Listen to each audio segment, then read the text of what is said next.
conjunction of the International Women's Day.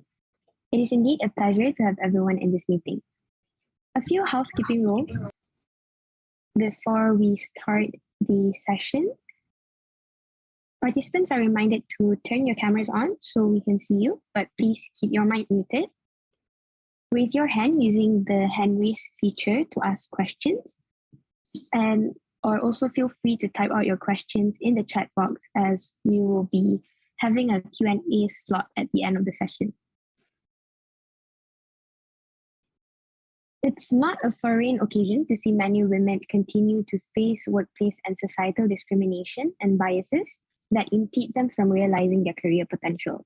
This year's International Women's Day panel discussion will focus on strategies to break the bias in the workplace and society and level the playing field for women. Today in this panel discussion, we will be especially talking about how influential women are for an enlightening discussion, and we will also learn how they are making a difference and setting new workplace norms. We'll examine how to foster an environment free of bias, stereotyping, and discrimination, and also how to foster diverse and inclusive recording in progress. All right.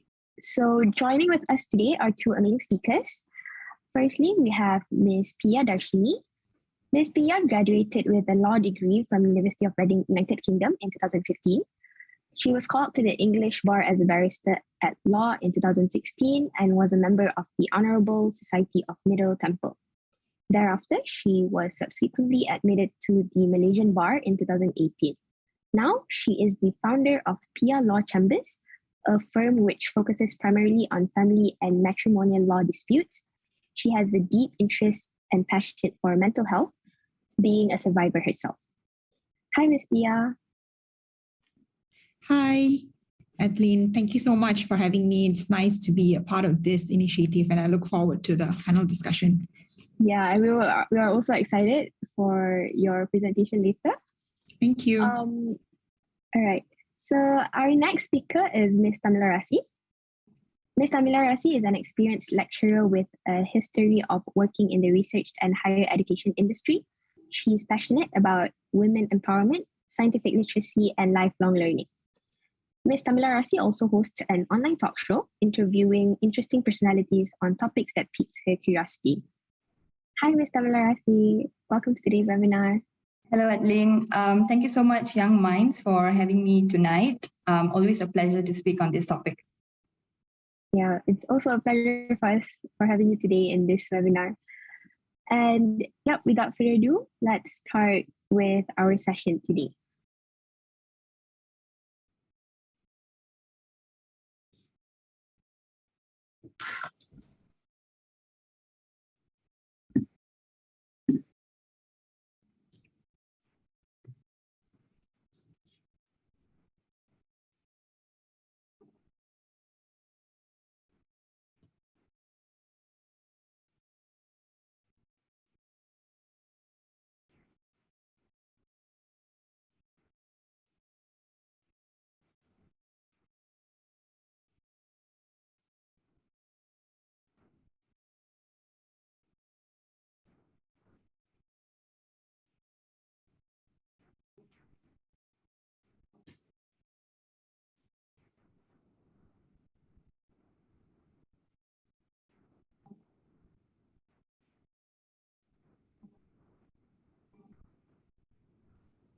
Right, so the first question for both speakers to answer is, what are your thoughts on gender biasness in the workplace?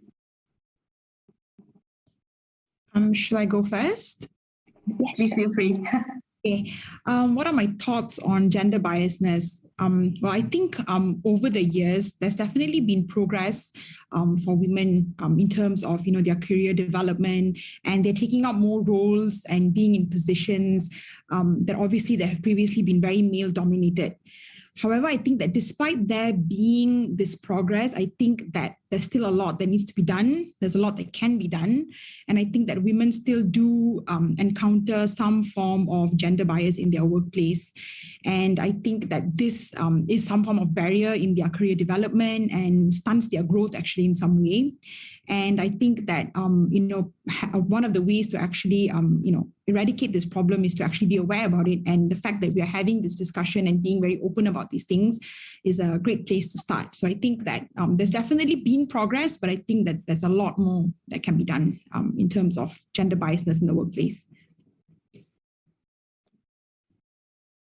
Right. Shall I just go? Okay, I'll just continue. So I think I mirror Pia's thoughts. I think first and foremost, we need to acknowledge that it's real. And if you don't find it real, or if you have never experienced bias before, then you'd have to acknowledge the privilege that comes with it, because that means you have been, around a community or society that has been very nurturing over the years. So you have to understand that everybody's circumstances are different. And when they say they are experiencing something like that, you have to listen. And secondly, again, like what Pia said, it is a male-dominated world. I mean, when it comes to workplace, it's also male-dominated. So majority of the time, especially for leadership roles, you tend to expect masculine traits because, you always assume leadership means you should have masculine traits, meaning you have to be assertive, you have to be authoritative. But unfortunately, if women happen to have those kind of traits, they seem to be less likable at the same time. So you have this weird thing that you have to go through where you have to be likable, of course, in your work circle, but at the same time, if you show leadership traits, it is not something that is acceptable for women. So women has a tighter rope to walk on because you have to balance both. So that is one thing. You have to really understand that there is a bias and you have to be aware of it and you have to work towards reducing it, especially when research and studies have again and again shown that if there is a mixed gender leadership, there is higher profitability in business. So yeah. Right. Thank you, Ms. Tamlarasi and Ms. Pia. So it's definitely proven that there are biasness, and we can see that there are gender biasness that happens in workplace, given that Ms. Tamlarasi and Ms. Pia are working women themselves.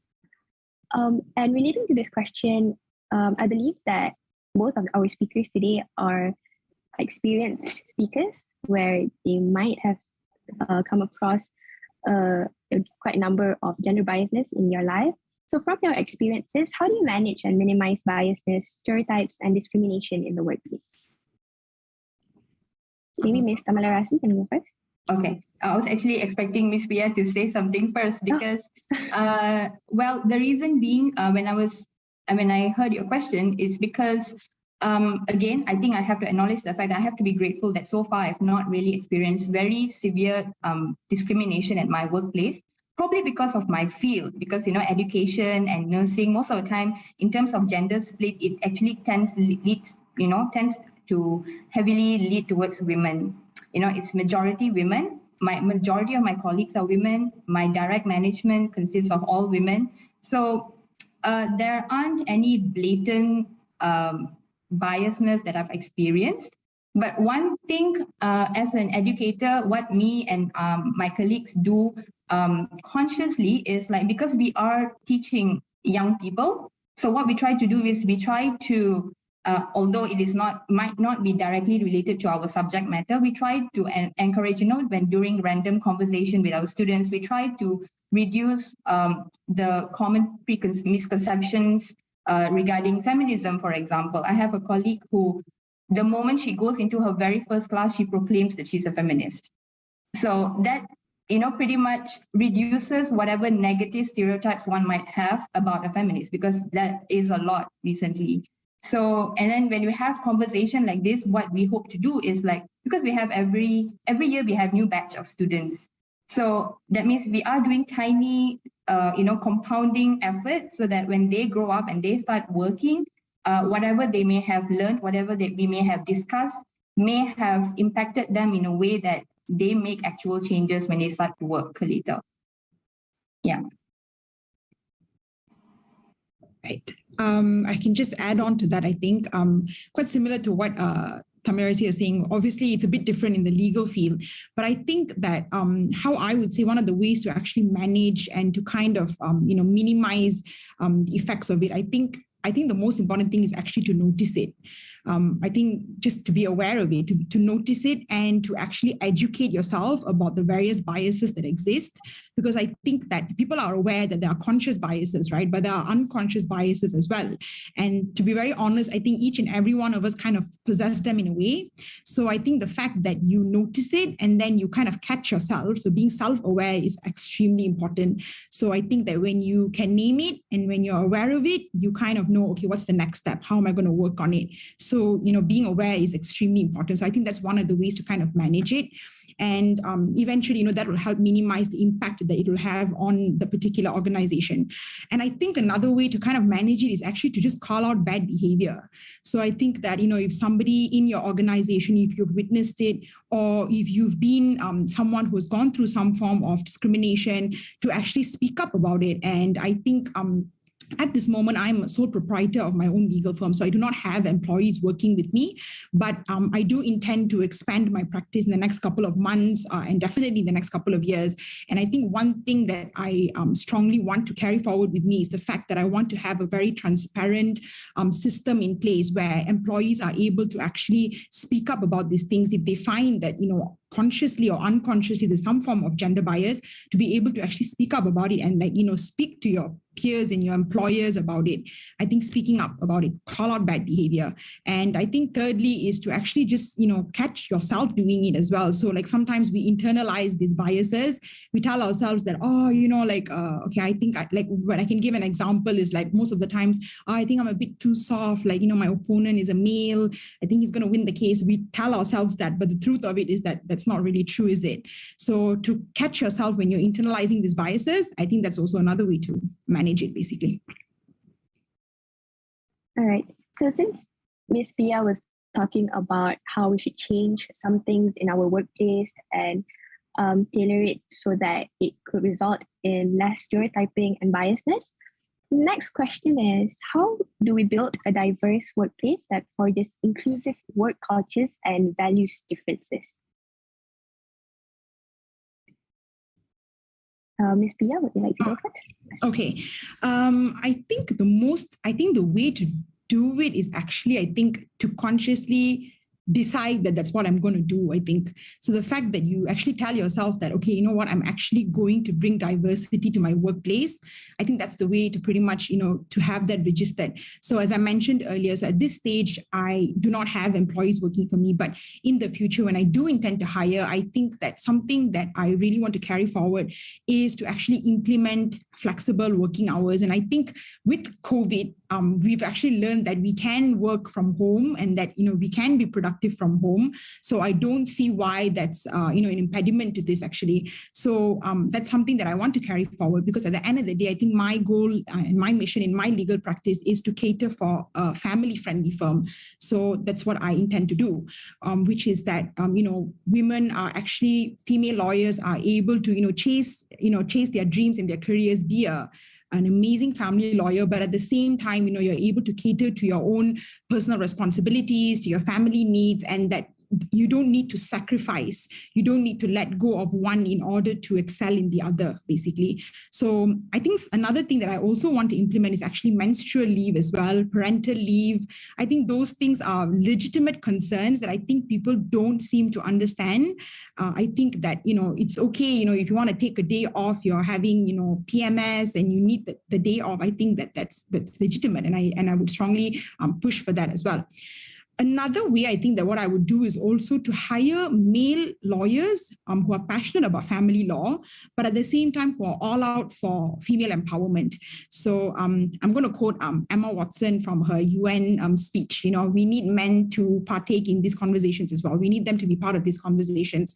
So I think hiring male lawyers who can also encourage and who are all out for female empowerment, I think that's also something that can be done to bring diversity to the workplace. And I'm incredibly grateful and I echo what Tamilarisi mentioned before. Myself, I've encountered some form of biases. I'll go on to explain to that later, but I think that I've been quite lucky as well. It's not to a huge extreme, I would say, but I feel like I have this opportunity now, being the principal in my firm, to do something about it, to encourage female lawyers, hire female lawyers, and let them know that you can go out there, you can have children, or you can travel the world, you can write that book, you can go into politics, you can do everything you want. At the same time, you can excel in your career as well.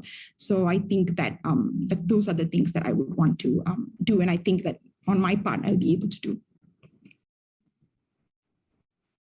So basically, so basically adding on to what Pia was saying, I think I'll just talk from the perspective of management, perhaps in terms of trying to make sure their workforce is culturally, or, in terms of gender, they are diverse.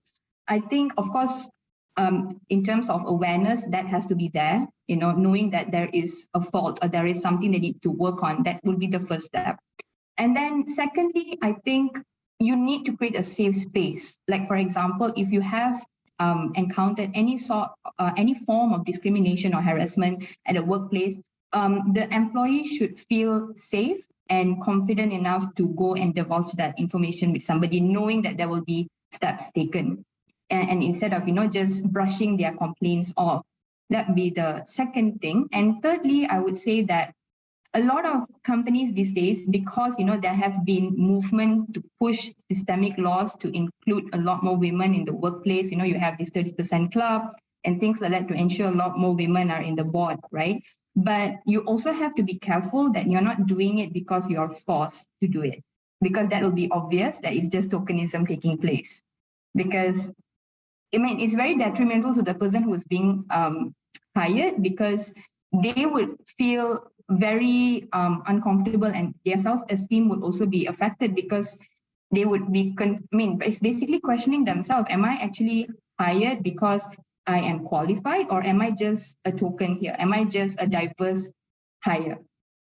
Right? So, and you have to take active steps to show that it wasn't tokenism.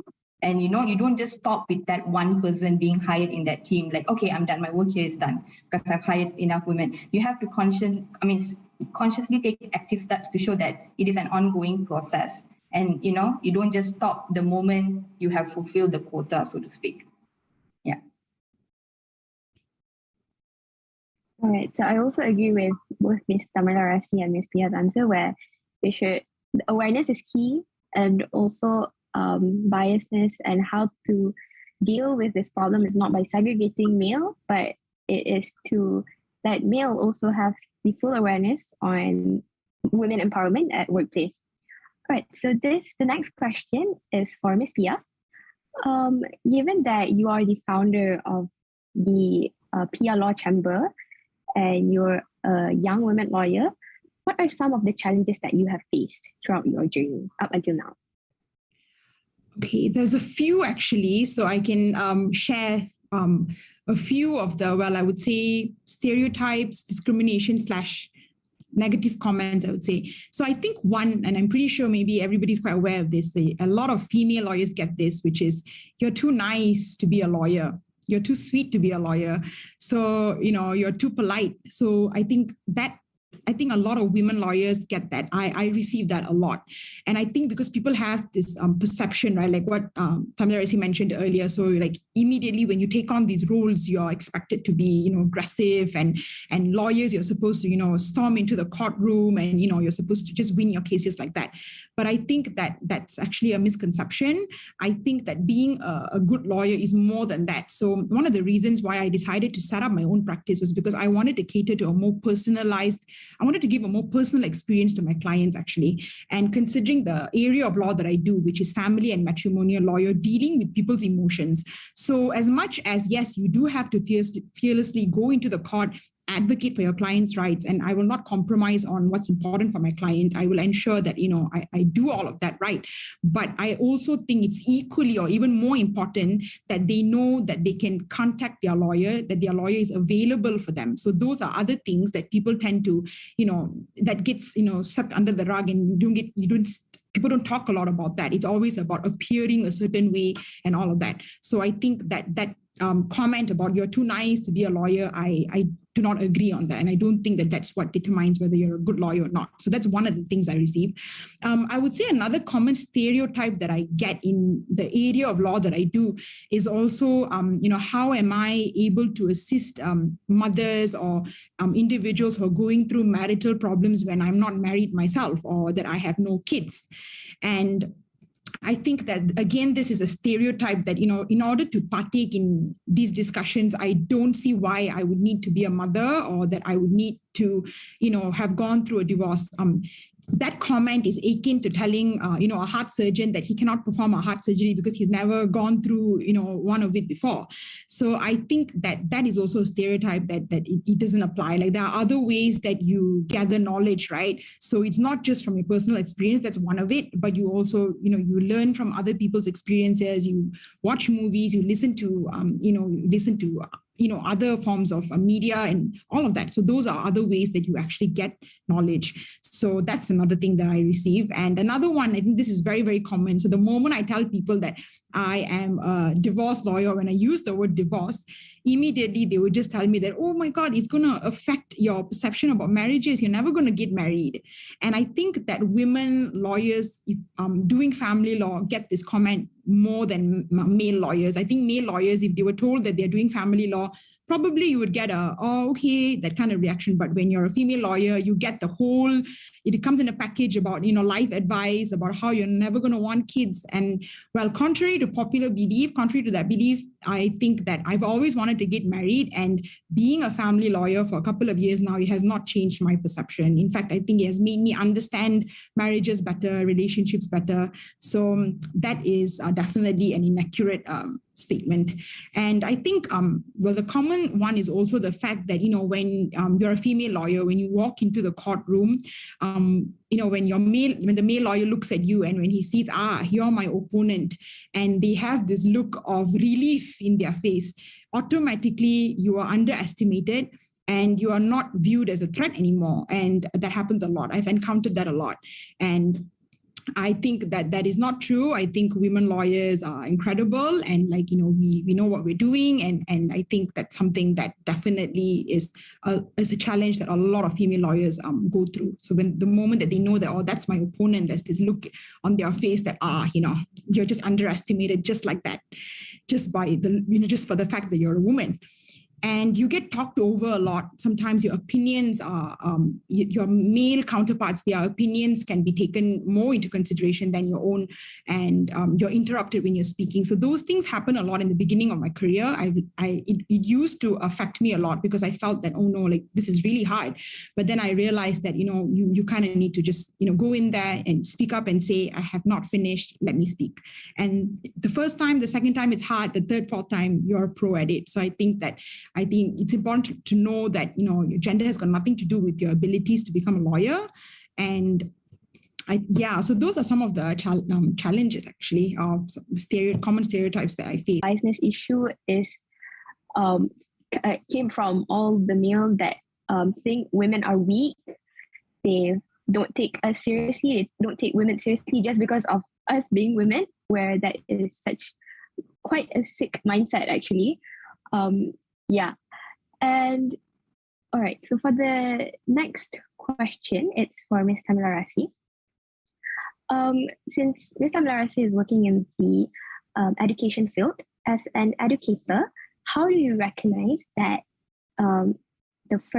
what is the first step in breaking the bias in your field of working? And what are your thoughts about this? Okay, I think the answer lies in the question itself, which is to educate. So I think that's the only way you can do that, which is to educate people. The more you educate, the more open they are to receive knowledge. And at the same time, the more knowledge they have, the easier for them to recognize potential biasness. So as I mentioned earlier, we do a lot of random casual conversation about it in class and things like that.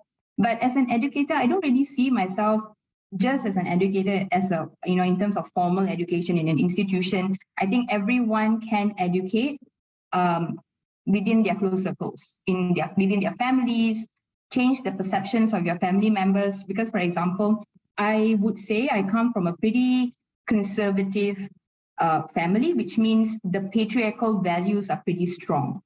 So you have to start questioning a lot of things. And, when you start questioning, you seem to be somebody who is a rebel and things like that. But then when they start realizing that your questions are logical and they do not have answers to those questions, what I mean by asking question is when you clearly see there is a discrimination, there is gender biasness within the family, why certain rights are withdrawn or not given towards certain gender, why certain gender have more exposure or freedom. So when you start asking those questions, of course, asking the questions also needs to have a tact, because when you attack them, there'll be no conversation happening because they're going to go into defensive mode. So you need to know what to do. You need to, like very stealthily make them see your point. So that takes a bit of, practice, because maybe perhaps when I was younger I just straight away asked them questions and that didn't end well. But as you grow older and you also kind of see from their perception and you start to understand their background as well, and you cannot attack them immediately. You have to understand that their background, their education, they were brought up a certain way where they were not exposed, and you have all the privilege with all this new knowledge that you have been going out seeing the world, and you probably have a better worldview compared to them, and it is your responsibility to educate them. For example, trying to make your conservative parents to be more accepting of the LGBTQ people, for example, those things, very biased perceptions about certain communities, very biased perceptions about genders. So I think all of it comes back to educating and questioning. That is what you need to do the moment you see something. And if you feel like you are at a place of privilege where you can question and you're not going to be punished for it, please make use of that privilege. So I think Ms. Tamila Rasi's answer also relates to the previous question, where it's all about speaking up and don't be afraid to probably share your experience with other people. Even if you're not knowledgeable yourself, then maybe by speaking up to other people and telling other people about your story, it will make things better and people will actually acknowledge your experience. Right. All right. So the next question is also from Ms. Tamila Rasi. Apart from systemic changes, what can women do to overcome biases against themselves, which we can also categorize it as internalized misogyny? Okay. I think Pia answered this question a little bit earlier, when you realize you speak up, right? So that is one thing. But I think I want to touch a little bit about how even a self-proclaimed feminist might be misogynist as well. So you need to remember that. Because, for example, a lot of the time, what certain sect of a feminism or a feminist would say is like they aspire just to be another man, meaning masculine traits are revered. And then suddenly, if a girl decides to wear makeup, you look down upon her. Or if a woman decides to be a homemaker or a housewife instead of working, you look down upon her. So those are also, something that you need to check and reflect upon. So that's one thing. Second would be, I don't know, I was just reading about this earlier, and this was an interesting thing I think we need to discuss about, which is the queen bee syndrome. Now, there is no name for the male equivalent to this, but this is basically a phenomena where a woman in leadership position, she's extra critical in hiring another woman. So somehow this does not count as gender discrimination because it's woman against woman. But there's some sort of this unconscious bias, but I think it's also prevalent in any other situation. It's the typical, I work so hard to be in this position, you need to work as hard. I cannot hand things over to you so easily. So those are some of the things I feel like you need to overcome, you need to recognize. And how do you recognize this? Continuously ask questions and get feedback from people. As a woman in leadership position, check your hiring patterns, for example. Have you been hiring all males? If yes, why? Why do you think why is your hiring pattern as such? Those kind of things. So, or be always open to listen to what people say, even if it's a passing comment. Try to see where they're coming from so that, you can actively overcome those biases. All right. Yeah, I also think the woman to woman gender biasness has not been um, brought up a lot among people. And it's also one thing to not invalidate other women's position or potential just because you've gone through a rough patch to climb up the hierarchy. And yeah, thank you, Ms. Namarasi. Um, Next question is for Ms. Pia. Given that, again, you built up your own law firm, legal firm, um, did you receive more support or discouragement when you decided to set up your own legal practice? And what is your advice to people who want to venture into the legal field, being a lawyer yourself? Right. I think, well, to be very, very honest, I think I received more discouragement than support, actually. And I think the discouragement comes in various forms. Well, there was a huge element of, in a way, my age, basically, but I wouldn't touch so much on that, considering our topic is on gender. But there was an element of age, the fact that I was very young. So I was discouraged because of my age. That was one. But the other fact was there was also elements of gender discrimination, actually. So one of the comments that I received that I can still remember till today was the fact that I was discouraged from setting up my own legal firm because I was told that, being a woman, I may not be able to cope with the failures and the uncertainties as well as a man would. So meaning that, when you're starting off a business in the first couple of months, there's going to be a lot of uncertainties, ups and downs, you're taking risks. And I was told that, if I were a man, I'd be able to handle it better than being a woman. So I felt that, oh no, that is not accurate at all. And I think that, whether you're able to go through these things has got nothing to do with your gender. It's all about your resilience, right? And perseverance and your determination.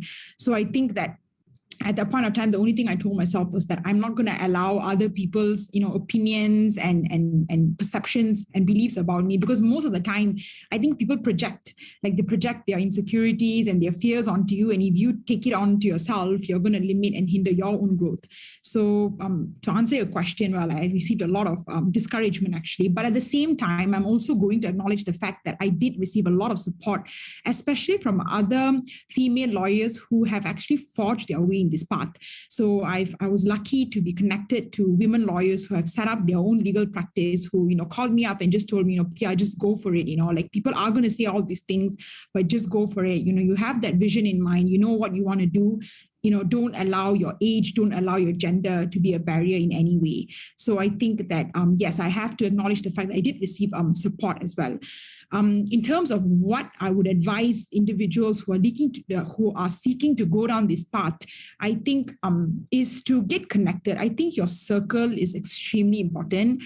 I believe in this quote, empowered women empower women. So I think that what has helped me a lot in my career in the beginning stages, when there was a lot of uncertainty, it was difficult at first, was surrounding myself with women lawyers and also male lawyers who are very supportive. Again, coming back to my earlier point, people who empower women, who are all up for women empowerment. Surround yourself with people who don't view your gender as a form of a barrier. The moment people say something about, oh, you're a girl, you're a woman, cut them off. Pretty much that's it. So I think that the circle is extremely important. I was blessed with supportive friends, family members, and I think that that's very, very important. That helped me a lot. And I think going into the legal field, you need to have this very you need to have a good support system, because you're looking at, it's not easy in the legal field. You're competing, there's a lot of gender discrimination. Like, and I don't think that I've encountered the worst of it all, but I've heard stories from friends and my other colleagues and peers, and it's not an easy field. It's still something that we're all struggling in the professional setting, but definitely having the right group of people. Like, there's Association of Women Lawyers, like I'm part of the AWL. I think it's an amazing group of women lawyers out there. You're able to go up to, have conversations with them, share your ideas with them, and you just come out of your meetings feeling extremely empowered. And I think that's I would encourage everybody to, every woman who is looking at either setting up her own practice or aspiring to become a lawyer, to get connected to these organizations, people who would lift you up and who will not allow you to even think about using your gender as an excuse or as an impediment to your career growth. All right. So we can see that having the right circle is also very important, since if you're in the wrong circle, then the people in the circle might be able to bring you down, to make you feel intimidated, just feel like you're weak because of your gender. And that is something that we would like to avoid in all circumstances. And talking about having the right circle, and like Miss Pia said, surround yourself with males who are all out for women empowerment, who has the same level of awareness about this gender biasness and stereotyping. The next question would be for both speakers. How can men step up and become our ally? Yeah. You can go first, Tamilarisi. Okay. Just like what Pia said, you have to surround yourself with male figures or male friends who are always supportive of you. So basically, you want someone to affirm your capabilities. Because I think one thing that we have as women is we have a lot of self-limiting beliefs. We are almost all the time very insecure about our talents and what we bring to the table. Because, there's also this thing where I recently read about how men, when they want to apply for a job, they only the moment they fit 60% of the criteria, they immediately apply. But women wait until they fulfill every single checkbox. They tick every single checkbox, only then they will apply. So you can see how, in terms of the confidence, is not there. It's not like men are going to be, automatically be more talented and will know how to go through the places, or, know their way around things automatically. It's the same thing. It's going to be the same issue. But somehow women always question themselves. If I'm ready for this, do I have what it takes? So as much as we have women to help us, it will be great if men also reaffirm our talents and our capabilities. I have a friend who always says that when you go for interviews, imagine you're a man. Would a man answer that way? That kind of thing. So yeah, you always have to see that way. And secondly would be the fact that this is unfortunately true. Men tend to listen to other men more. So speak up when you hear toxic conversation about women in men's circle, and if you're a guy, speak up. Say that is not cool to talk like that, and they would tend to listen to you. So yeah, that'll be my 2 cents. I echo whatever Tamilarisi mentioned. Maybe I'll just add a little bit. I think most importantly, give credit where credit is due. I think a lot of times, it's, okay, how can she have a better point than me? Or when we're having, in my profession, when the female lawyer makes a point, you can always say it like, oh, good point. Give credit where credit is due. And similar to what Tamilarisi mentioned, speak up for it, like, call out bad behavior and like, hey, dude, that's not cool. Don't say that, those things. And I think to kind of understand women's experiences as well. So for example, if, as I mentioned earlier, like menstrual leave and understanding when a woman is going through, instead of it being like, oh, she's on her period, those kind of comments are just so uncalled for. So I think try and understand, the science behind it, like what actually happens in your period cycle. What do you actually go through? Actively sit down and try and want to listen to our experiences. I think, and what Tamilarisi mentioned as well, like educate yourself. Like, if you don't know, speak about it, talk about it, have open discussions about it. I think more than ever, I think women are so, open about speaking about these things right now. So all you need to do is actually just ask and be mindful about it. So I think that's how men can basically help in women empowerment. All right. Speaking about menstrual cycle, like us women going through menstrual leave and everything, I've also stumbled upon a male who would actually disregard our emotions just because we're on our menstrual cycle, saying that, oh, it's just her premenstrual syndrome and stuff like that. And it's actually quite awful to see that, because sometimes it's valid. like our feelings are valid, but they just thought that they could invalidate our feelings just by using, oh, it's her premenstrual syndrome and all things like that. And I feel like that kind of mentality should not be normalized among males, so that we women can feel more like not intimidated to speak up on ourselves, because someone might just feel like, oh, maybe I should just keep quiet and not speak up about my feelings, just because maybe there's truth behind what they say about premenstrual syndrome, but it's actually not. If it's your feelings, then you should feel what you feel. Correct. All right. The next question is for Ms. Tamila Rasi. How can we actively reduce unconscious bias during the hiring process or promotional exercise? And Ms. Pia also, you can answer this question. I think when it comes to trying to reduce unconscious bias during hiring process is you probably can start by doing bias tests, because sometimes you won't realize it until a situation arises that you actually have certain biasness. Because, the moment you ask someone, are you biased against certain gender? Their first answer would definitely be no, because we are all educated, we are striving every day to be better human beings, and that is why they're calling it unconscious, because you don't realize you have it. So you have to do some sort of an awareness test that has to be standardized, and then to figure out where you lack in terms of improving your biasness, and let data do the work. Because when you have data to show that for example, what is the current situation in terms of your hiring process? What is your employee demographic is looking like? Okay, that is one. And then look at other companies, look at how diverse their culture is, how diverse their workforce is, and compare the profitability, things like that, so that you can communicate this to people, you can communicate this to your hiring managers, and also make sure the requirements are not biased. The requirements does not imply that, okay, this one clearly looks like a man's job, for example, those kind of things. And if possible, try to review resumes without looking at the gender. Try looking at the skills first and foremost. Yeah. I'm just going to add a little bit on that. Yes, I completely agree with what Tamilarisi mentioned. I think so. I think eventually people may even resort to like artificial intelligence to actually do the work. And I think that's one of the ways that probably we're actually progressing towards that, right? I think other ways, just to add on a little bit, I think probably in the hiring stage, so in the interviewing stage, probably is to be self-aware and to be very careful with the language that we use. So to refrain from asking women questions about, the moment you see a women candidate, to stop yourself and not ask her, when are you planning to have your kids and what's your parental plans and all of that. I think that is, implying some form of bias. I don't see people asking men those questions.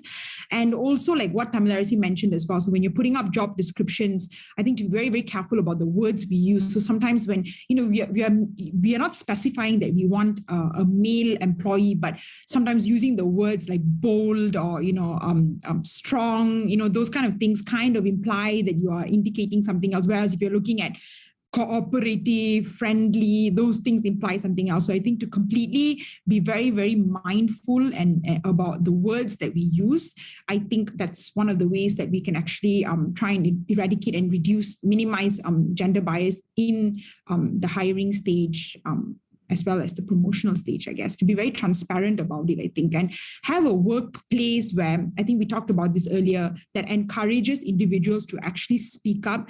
So when you have an employer who you can go up to and say that, I think I noticed this, I'm not very happy about this, can we sit and have a chat about this? And the fact that that your employer is going to be like, oh my God, this is not a cool thing. Have a seat, let's have a chat about this. Let's try and figure out ways. I didn't realize that this was happening. You would want that. That's a healthy work environment, and that's what we're striving towards. Right, thank you, Ms. Tamilarasi and Ms. Pia. The next question is actually a question by one of our participants. The first one is, all right, so I'll start off with, I'm not a woman, but I have always observed women suffering from bad doings by society towards them that are disguised as the ideal thing. Or it just gets away as something everyone laughs about. All right. And the question is, what are your thoughts about this kind of situations and how do we deal with it? Any one of you can go first. Sorry, let me try to understand the question again. So it's basically trying to say how women are laughed at. Sorry if I didn't get it correctly. Yeah, women are. I'll repeat the question again. Okay. I'm not a woman, but I've always observed women suffering from bad doings by society towards them that are disguised as the ideal thing, or it just gets away as something everyone laughs about. So when women suffers from that situation, maybe by male, the males just gets away with it, and instead of something light, they treat it as something light. So basically trivializing women's suffering, or like, okay. So, and the question is, what can we do about it, is it? Well, trying to make as many men as possible to be our allies. So the moment a man starts making a joke out of it, starts joking about it, if a woman comes down there and starts to reprimand this random man, what's going to happen is it's just going to be a negative continuous feedback there. There's going to be, oh, there you go, she's overreacting and things like that. So imagine if a man were to come there and say, hey, that is so not cool, you totally have to understand the situation. It would give a different impact. Now, I'm not saying that, obviously, ideally, when a woman speaks up, the man's supposed to listen as well. But, considering how situations are, the moment you see someone like that, if possible, try to speak up and call out the bad behavior. And I think, secondly, it all comes down to victim blaming. I mean, they are trivializing the fact is like, oh, she puts herself in the situation, serves her right. And that is a very prevalent culture in our society, which is victim blaming. It doesn't have to be as severe as rape, for example. It can be as something trivial as well. It's always going to come back to the victim. So that is something we really need to talk about and need to educate about. You shouldn't be victim blaming at all. And thirdly, where's the empathy? It doesn't matter who's the victim here, whether it's the man or a woman. If someone is being hurt, someone is being treated that way, your first response should be empathy. And if you do not have that, then there's something clearly wrong with you. It's not even about lack of education or something. You're not being a decent human being. Ms. Pia? Yes, I think I would agree with what Tamilarisi mentioned. Maybe I'll just add on a little bit about, I think awareness and knowing that if somebody, for example, a male were to say those things, it could mean two things. One, like what Tamilarisi mentioned, there's absolutely no empathy there, the inability of the person to try and understand where you're coming from. But I think the other bit of it is that to come to a stage, I think what you can do about it. So basically, if somebody were to say something about me, obviously I'm going to speak up about it, but in certain situations, you kind of pick your battles. Because some people, there's something about communicating, but if the person cannot comprehend what you're trying to say, it's completely futile.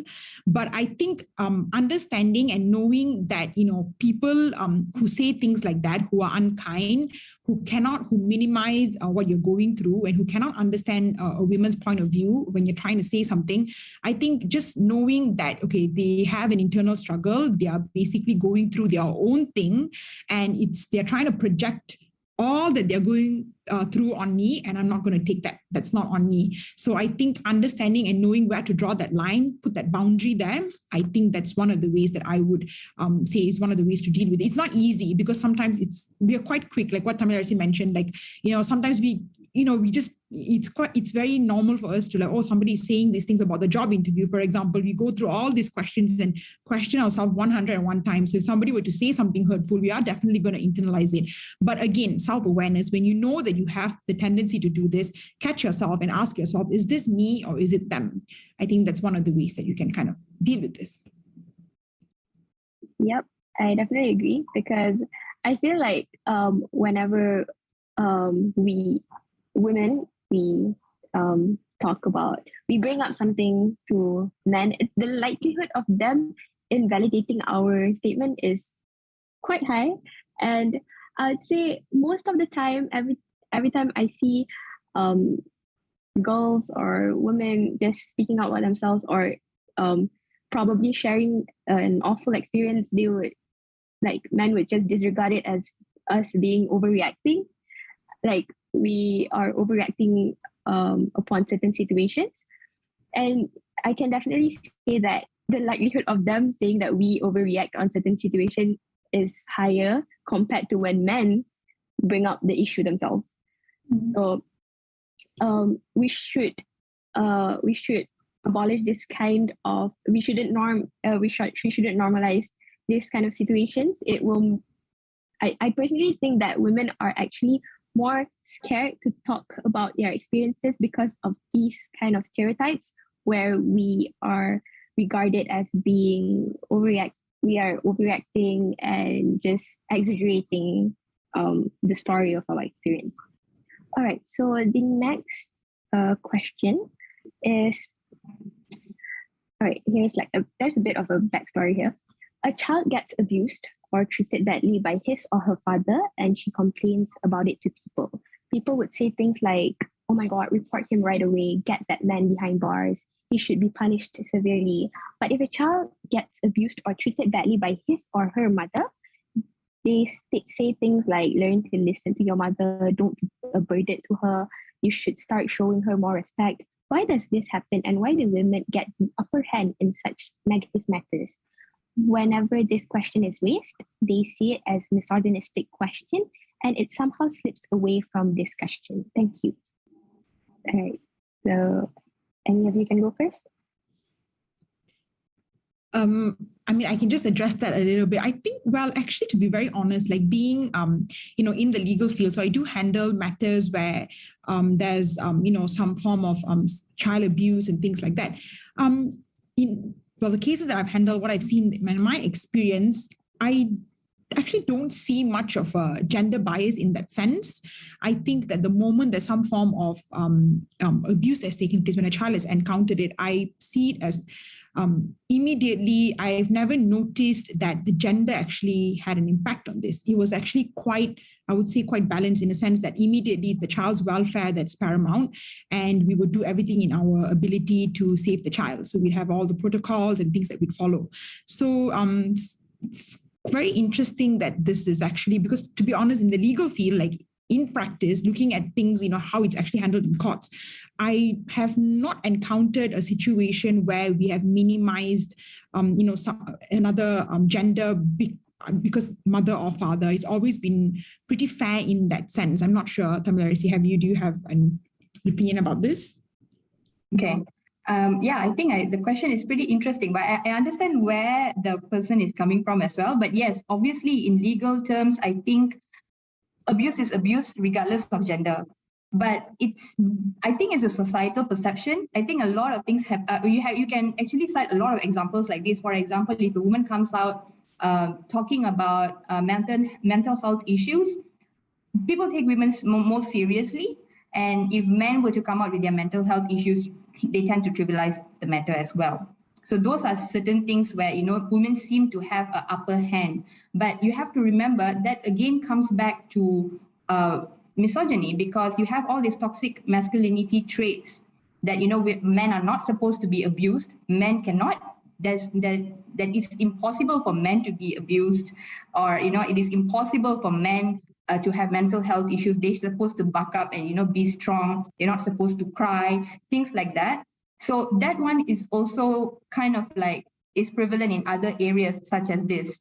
So I would again say it is wrong, regardless of whether it's the dad or the mom who's abusing the child. Abuse is abuse. So if people tend to trivialize or take mother's abuse lightly, again, it comes back to that it's not equality, I would say, because you are somehow, enlarging and you're magnifying a male's bad deed even more compared to women simply because she's a woman. It's again gender biasness as well. So it's not right. I would say it's not right.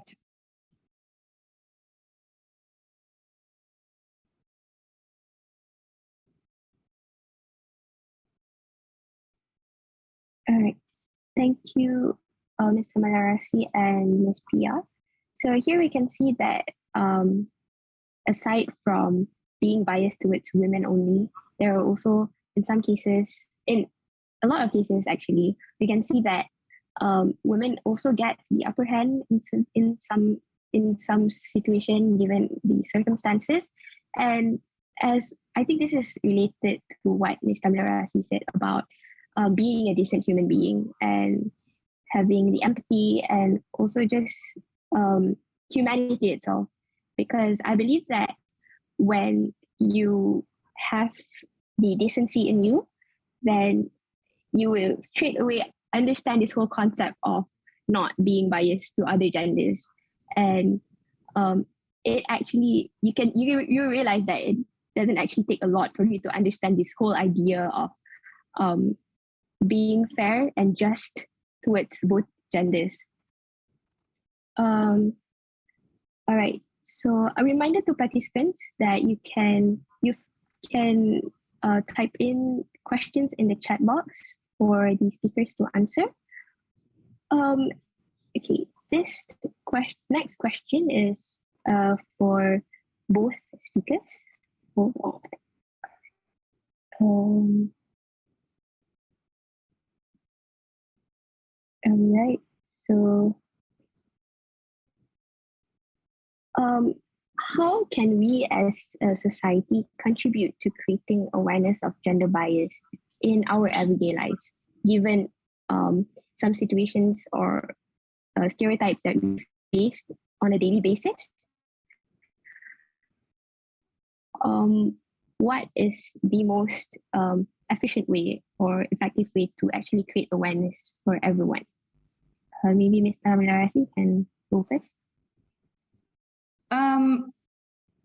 I guess what we are doing right here is already a way. I think it's a pretty effective way. And then sometimes, basically what I mean by this is creating a space for conversation and discussion. As you can see, like what just happened right now, there are people who are asking, who are not women, wanting to know more about gender bias. And in that way, I would say we are already working towards, creating awareness already. And I think apart from that, like what I said earlier, what you can contribute in your close circle, your immediate family members, your immediate friends, what you can do on a day-to-day basis to create awareness on gender bias. And it doesn't have to be, aggressively calling out people or things like that, but just be an example. Just be an example for people to emulate you.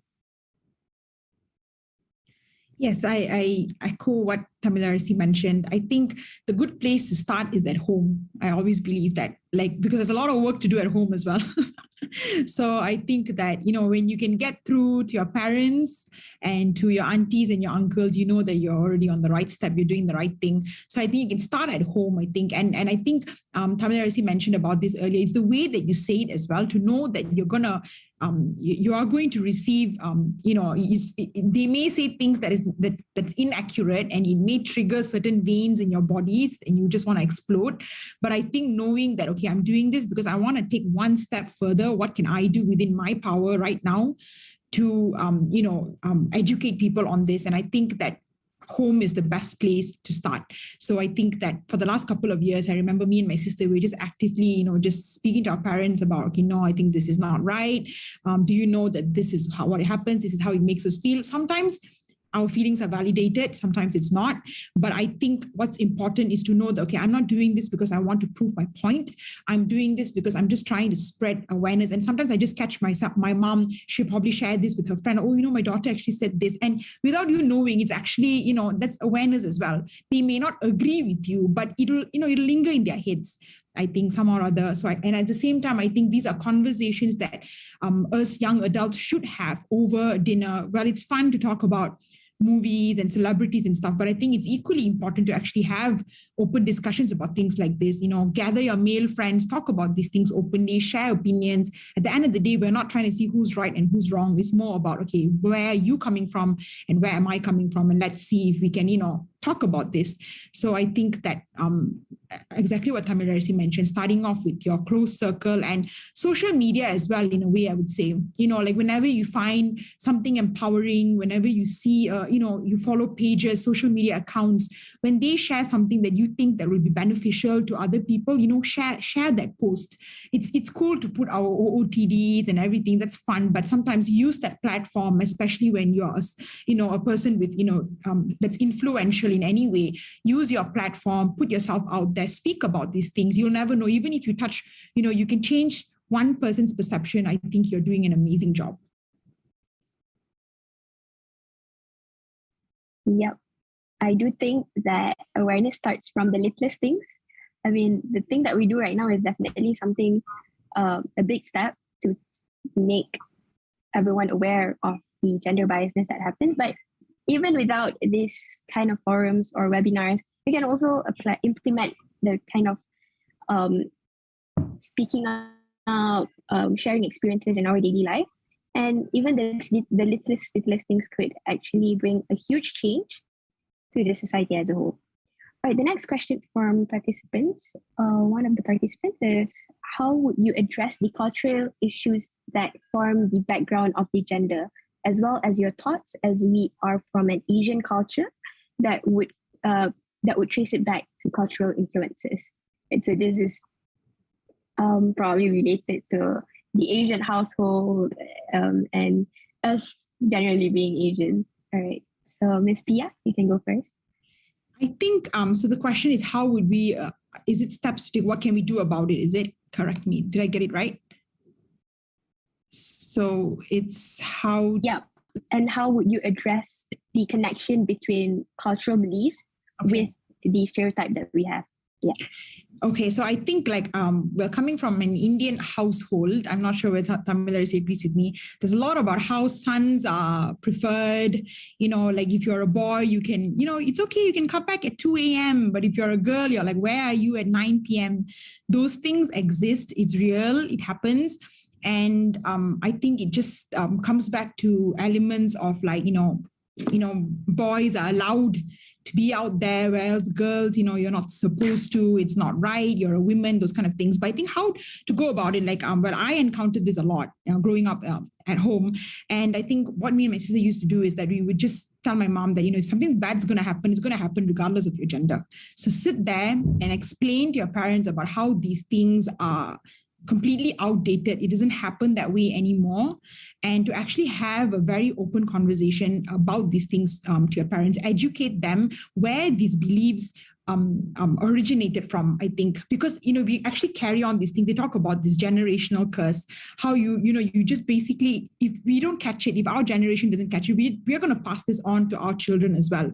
So knowing when, I'm going to break that cycle, I'm going to be the cycle breaker in my family, and I'm not going to allow this to be, passed on. I think that awareness is what's going to help individuals to actually move past that. And I think that this originates obviously from culture, the fact that it's been passed on, and been told repeatedly, like boys, it's okay, you can do this. Or like, even for example, if you're a son, immediately, you can become an engineer, but you don't really get told when you're a daughter, you can be a teacher. So it's, daughter, you become a teacher, son, you become an engineer. It's just, but there are so many women who know, I want to pursue engineering, and men who want to become teachers. So I think just being aware and speaking about it whenever it happens, whenever your parents speak about these things, to actually address them then and there and tell them that, okay, this is actually something that you've carried on from the past, probably from your history and all of that. And I think educating them on how that belief is outdated. It doesn't apply anymore these days, actually. Ms. Tamilarisi? I basically had the same upbringing as Pia, I guess, because, Indian culture and typically, if by extension, Asian culture.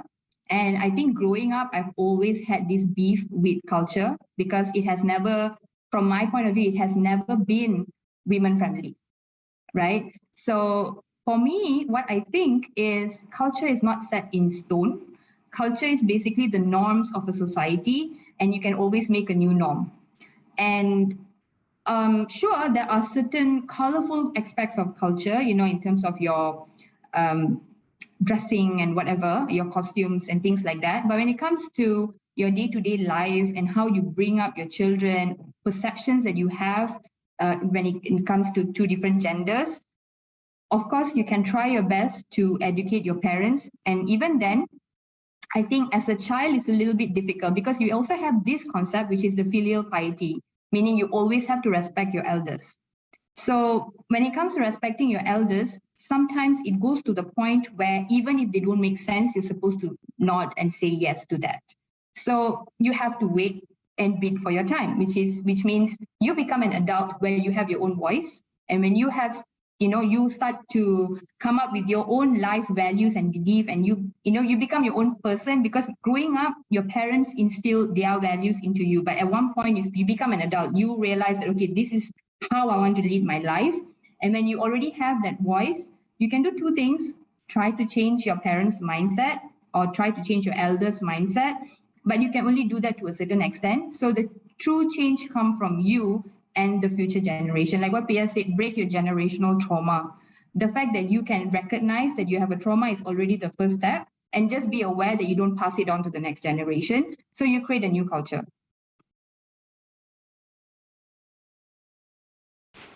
All right. The next question by one of our participants is actually not a question. Someone asked both of our speakers today to share a women's empowerment moment that has inspired both of you. Maybe something you've experienced before, or any stories that you heard that has inspired you to advocate for women's empowerment. Ms. Pia would like to go first? I think because it's not a question, I'm going to answer the first thing that popped up in my head, actually. So when we talk about female empowerment, I think the person that I look up to the most is Beyonce, actually. So she's the epitome of female empowerment for me. So I think in my way, I think female empowerment is basically, this is what I do on a daily basis, is I blast some Beyonce and I just dance in my room and I just channel my inner diva. I think that, female empowerment means very different for everybody. But I think at the end of the day, I think it's you being at home with yourself and you knowing that, okay, I have this and I want to, what can I do? And I feel empowered. How am I going to empower other people? How am I going to put myself out there? So I think for me, well, just to answer that question, this is the first thing that popped up in my head is like blast some Beyonce and just dance and just feel it. So the question is basically, which one figure that makes me want to talk about? And okay, I think again the first thing that popped up was, see, the thing is, I've always been very passionate about women empowerment since I was a young kid, and the reason being, I would say, if I were to generalize it, it is the Gen X Indian housewives, because I've seen how they have suffered. I have seen how they have lost their identity, they have their individuality, simply because they do not have their own financial freedom, because they're usually married off when they're very young into a family. They do not have a job of their own. So I'm talking about, middle class, Gen X Indian housewives who most of the time are full-time housewives. They do not have a job of their own. And that means they depend on their husbands on a lot of things. Now, the husband may be a great guy, but unconsciously, subconsciously, they do a lot of things which basically put these women at, basically put them at an inferior status. For example, simple things such as having their own opinion on how to dress, having their own opinion whether or not they need to cut their hair, they want to cut their hair, having equal conversation, having equal discussion as partners is non-existent. Most of the time is the word obey comes a lot. And I don't agree with obey when it comes to partnership or relationship or a marriage, because you're two adults. You're supposed to have discourse on how you want to lead your life. But unfortunately, a lot of these Gen X women, this is how they've led their life. They lose their individuality. They cannot give their opinions, and all they have to do is to follow and follow and follow. So that has always irked me from very young. And that is why I'm very passionate about this. Yeah, and I can also see that women empowerment, the word empowerment itself, it depicts the comfort of women being in their own being in their own space, being themselves, and not feeling like their life is controlled by someone else. Like they have to follow some certain rules to, in the sense that how they live their lives. And I feel like being free enough and feeling the freedom of living your own life without having to compromise with certain stereotype or some kind of standards that has been put on you is definitely the root and the basic thing that we need as a woman. And that's definitely something that everyone should be aware about, so that we can always be comfortable regardless of where we are. We won't be worried about our environment, our surroundings. We won't be worried to go out at night, or scared of men harming us, because it's definitely a thing to be scared of men and to think not just about the gender biasness, but also the harm and danger that we can see men has brought to women in their lives. It's definitely something to be worried and concerned about. And I feel like being having the freedom is very, very crucial to each and every woman out there. All right, so we've come to the last question from one of the participants, which could possibly conclude the whole webinar today. What progress have you seen on women empowerment, as well as the biases, stereotype, discrimination in this era? Because we can definitely see that now more women are educated about their rights. More women are realize that they actually need to change the norm. Like we all are here today talking about it. And yeah, what can you say about this kind of improvement in the society, about this kind of awareness that is starting to develop in society? Ms. Tamirasi, would you like to go first?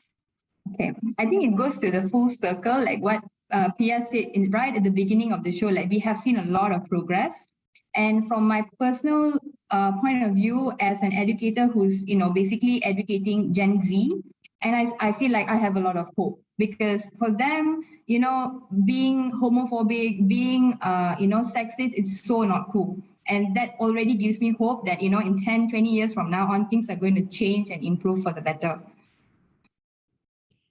I think I'm just going to add on, in my field, I see hope when I see women who say things like, my family says that I shouldn't get a divorce, but, Pia, I want one. I don't want to be in this marriage. I want to walk away. Help me. So when they say things like that, I see hope. And they are incredibly resilient, and they understand now. I think women know now that, okay, I can survive. I will survive even after my marriage ends. I know what I'm going to do. I have my career, and even if I don't, I'm not going to allow the society's stereotypes and stigma surrounding divorce. So when I speak to women who tell me things like that, as opposed to, no, I'm not going to take that step because I'm just too afraid about what people will think about me. So when they break out of that shell, I think that's female empowerment. There's definitely progress, and I see a lot more people are speaking up a lot more. Women are a lot more vocal about not just physical abuse right now. So women are also recognizing that they've been emotionally, psychologically abused, and we're trying to actively push that in court as well, to recognize not just physical abuse but other forms of abuse. And women are coming up, speaking about these things. They're not afraid anymore. So those things give me a lot of hope as well, as what Tamilarisi mentioned. So there's a lot of hope. Yeah, and I also find it very mesmerizing that now people are reaching out for help more than before, and even like small matters that we see as small matters that happen in their lives, they are able to speak it out. And tell people. And it's actually something I also experienced that when I heard stories from my friends, like their parents think that it's actually a small matter because they are in a different generation, but it's finally a thing now, and I'm kind of amazed by how the generation nowadays um, has been able to bring that up and make it something to be aware of. It's compared to in the previous generations where they disregard that issue as being something that is normal to be practiced in the society. And I feel that itself brings so much hope to the future generations, and to um, to actually increase awareness upon women empowerment. All right, so that question just now marks the end of our session today. Thank you again, speakers, for such an enlightening session. It was definitely very inspiring hearing answers from both of you. Before we end our session, let's have a quick photography session. Participants, if you don't mind, can you please turn on your cameras so that we can see you and can take a picture together?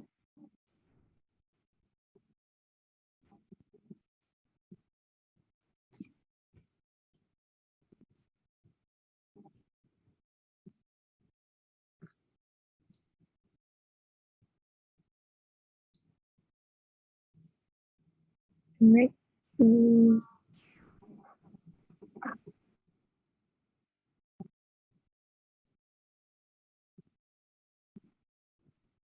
Right, so I'll just take a quick screenshot now. Right, smile, 1, 2, 3.